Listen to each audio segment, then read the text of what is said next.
ಹಾಸನದಲ್ಲಿ ಜಿಲ್ಲಾ ಉಸ್ತುವಾರಿ ಸಚಿವ ಕೆಎನ್ ರಾಜಣ್ಣ ಹೇಳಿಕೆ. ಹೇಮಾವತಿ ನದಿಗೆ ಬಾಗಿನ ಅರ್ಪಿಸಲು ಮುಖ್ಯಮಂತ್ರಿ ಸಮಯ ಕೇಳಿದ್ದೀನಿ. ಅವರು ಸಮಯ ಕೊಟ್ಟ ಕೂಡಲೇ ಬಾಗಿನ ಅರ್ಪಿಸುತ್ತೇವೆ. ಹವಾಮಾನ ಸರಿ ಇಲ್ಲ, ಹೆಲಿಕಾಪ್ಟರ್ನಲ್ಲಿ ಓಡಾಡಲ್ಲ ಎಂದಿದ್ದಾರೆ. ಇವತ್ತು ಕೇಸ್ ಇದೆಯಲ್ಲ, ಅವರು ಟೆನ್ಷನ್ನಲ್ಲೇ ಇರ್ತಾರೆ.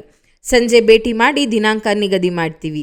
ಮುಂಬಡ್ತಿ ಸಿಗುತ್ತದೆಂಬ ಗೃಹ ಸಚಿವ ಜಿ ಪರಮೇಶ್ವರ್ ಹೇಳಿಕೆ ವಿಚಾರ, ಅದರ ಬಗ್ಗೆ ಅವರನ್ನೇ ಕೇಳಿ. ಕಾಂಗ್ರೆಸ್ ಪಕ್ಷ ಎಂದರೆ ಹೈಕಮಾಂಡ್ನಿಂದ ನಿರ್ದೇಶನಗೊಳ್ಳುವ ಪಕ್ಷ. ರಾಹುಲ್ ಗಾಂಧಿ ಅವರು ಬಡ್ತಿ ಕೊಡ್ತೀವಿ ಅಂದರೆ ನಾವು ತಪ್ಪಿಸಲು ಆಗತ್ತಾ? ಬಡ್ತಿ ಇರಬಹುದು, ಯಾವುದೇ ಇರಬಹುದು, ಅದನ್ನು ಹೈಕಮಾಂಡ್ ತೀರ್ಮಾನ ಮಾಡುತ್ತೆ.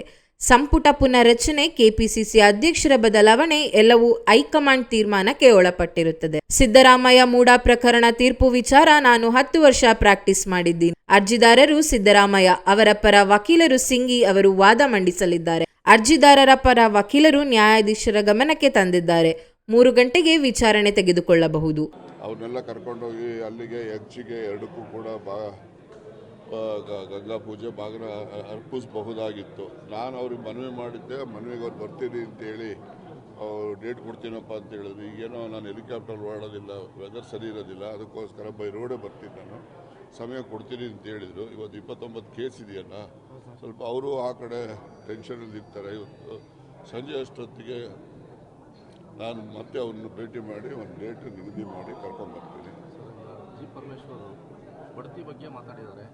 ಬಡ್ತಿ ನಮಗೆ ಮುಂಬಡ್ತಿ ಸಿಗುತ್ತೆ ನಮಗೆ ಅಂತೇಳಿ ಅವ್ರು ಮಾತಾಡೋದು ಅವ್ರನ್ನೇ ಕೇಳಬೇಕು. ಚರ್ಚೆ ಮಾಡಿದ್ದಾರೆ, ಪ್ರತ್ಯೇಕವಾಗಿ ಚರ್ಚೆ ಮಾಡಿದ್ದಾರೆ. ಆ ಥರದ್ದೇನೋ ನೋಡಿ, ನಮ್ಮ ಕಾಂಗ್ರೆಸ್ ಪಕ್ಷ ಅಂತ ಹೇಳಿದ್ದು ಹೈಕಮಾಂಡ್ನಿಂದ ನಿರ್ದೇಶನಗೊಳ್ತಕ್ಕಂಥ ಪಕ್ಷ. ಅಲ್ಲಿ ಬಡ್ತಿಗೆ ಏನಾದ್ರು ರಾಹುಲ್ ಗಾಂಧಿ ಅವರು ಕೊಡ್ತೀವಿ ಅಂತ ಅಂದರೆ ನಾವು ತಪ್ಸೋಕ್ಕಾಗ್ತದ? ಆಗಲಿ, ಸಂತೋಷ ಪಡ್ತೀವಿ ನಾವು. ಅದು ಬಡ್ತಿ ಇರ್ಬೋದು, ಇನ್ನೊಂದಿರ್ಬೋದು, ಯಾವುದೇ ಇರ್ಬೋದು, ಅಂತಿಮವಾಗಿ ಕಾಂಗ್ರೆಸ್ ಹೈಕಮಾಂಡ್ ನಿರ್ಣಯ ಮಾಡ್ತಕ್ಕಂಥದ್ದು.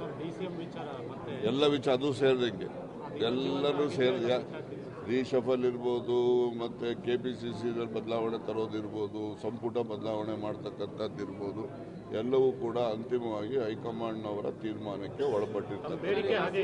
ನಮ್ಮ ನಿರಂತರವಾಗಿರುತ್ತೆ. ಮೂಢ ವಿಚಾರದಲ್ಲಿ ನೋಡಿ, ನಾನು 10 ವರ್ಷ ಪ್ರಾಕ್ಟೀಸ್ ಮಾಡಿದ್ದೀನಿ ಡಿಸ್ಟ್ರಿಕ್ಟ್ ಲೆವೆಲಲ್ಲಿ. ಈಗ ಅವರು ಪಿಟಿಷನರು ಯಾರು? ಸಿದ್ದರಾಮಯ್ಯನವರು. ಅಭಿಷೇಕ್ ಸಿಂಘ್ವಿ ಅವರು ಪಿಟಿಷನರ್ ಇರೋದ್ರಿಂದ ಅವರು ವಾದನ ಮಂಡಿಸಿದ್ದಾರೆ ಅವತ್ತು. ಅದಕ್ಕೆ ಅವರು ಸಾಲಿಸಿಟರ್ ಜನರಲ್ಲು ಮೆಹತಾರವರು ಕೂಡ ಅವರು ಸಂಕ್ಷಿಪ್ತವಾಗಿ ಅವರು ಕೂಡ ಅವರ ಅಭಿಪ್ರಾಯ ವ್ಯಕ್ತಪಡಿಸಿದ್ದಾರೆ.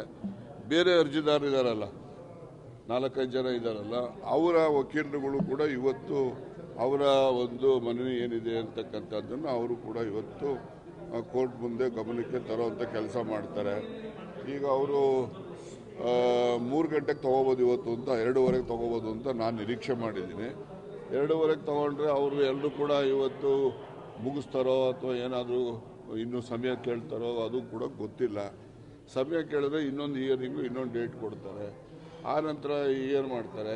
ಮತ್ತು ಇಯರ್ ಮಾಡಿದ ಮೇಲೆ ಇವ್ರುಗಳೆಲ್ಲ ಏನೇನು ಹೇಳಿದ್ದಾರೆ ಇದಕ್ಕೆ ಮತ್ತೆ ಇವರು ಕ್ಲಾರಿಫಿಕೇಷನ್ನು ಸಿಂಘ್ವಿ ಅವರು ಪಿಟಿಷನರು ಅವ್ರು ಹೇಳಬೇಕಾಗ್ತದೆ. ಆ ನಂತರ ಅವರು ಆರ್ಡರ್ಸ್ಗೆ ಅಂತೇಳಿ ಮುಂದೆ ಹಾಕ್ತಾರೆ. ಹೀಗಾಗಿ ಇದು ಸಮಯ ತಗೊಳುತ್ತೆ ಅಂತೇಳಿ ನನ್ನ ಒಂದು ಊಹೆ ಇದೆ ಅಷ್ಟೇ. ದರ್ಶನಕ್ಕೆ ಸಂಬಂಧಪಟ್ಟಂಗೆ ಇಡೀ ರಾಜ್ಯದ ಬಿಡ್ರಿ, ದರ್ಶನ್ ಏನು ದೇಶದಲ್ಲೆಲ್ಲ ಬೆಳಗ್ಗೆನೆ ನಿಮ್ಮ TV-ನಲ್ಲಿ ತೋರಿಸ್ತಾ ಇದ್ರೆ ಅದಕ್ಕಿಂತ ಯಾವ್ದಾರ ಒಳ್ಳೆ ತೋರಿಸ್ರಿ. ಏನು ಅವನೇ ರೋಲ್ ಮಾಡಲ್ಲೇನ್ರಿ ಸಮಾಜಕ್ಕೆ? ಅದನ್ನು ನೀವು ದೊಡ್ಡದಾಗಿ ಯಾವ TV-ನ ಹಾಕಿ ಅವನು ಅಲ್ಲಿ ಕೂತಿದ್ದ, ಇವನು ಇಲ್ಲಿ ಕೂತಿದ್ದ, ಬರೀ ಅವನದೇ ತೋರಿಸ್ಕೊಂಡ್ರೆ ಏನು TV ಅವ್ರಿಗೆ ಏನು ಬೇರೆ ಕೆಲಸ ಇಲ್ವಾ?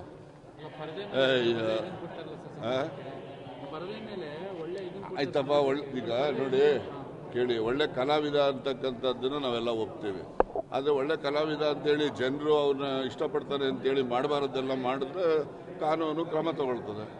ಅದನ್ನು ಏನು ಬೆಳಗ್ಗೆ ಸಾಯಂಕಾಲ TV-ನಲ್ಲಿ ಇನ್ನೇನು ಮಾಹಿತಿನೇ ಇಲ್ಲ ನನಗೆ ತೋರಿಸ್ತಾ ಇದ್ದರೆ ನೋಡಿ ಅದು ನೋಡೋಕೆ ಅಸಹ್ಯ ಆಗ್ತದೆ. ಪ್ರಾಧಿಕಾರ ಆದಷ್ಟು ಜಾಗ್ರತೆ ಮಾಡಿ.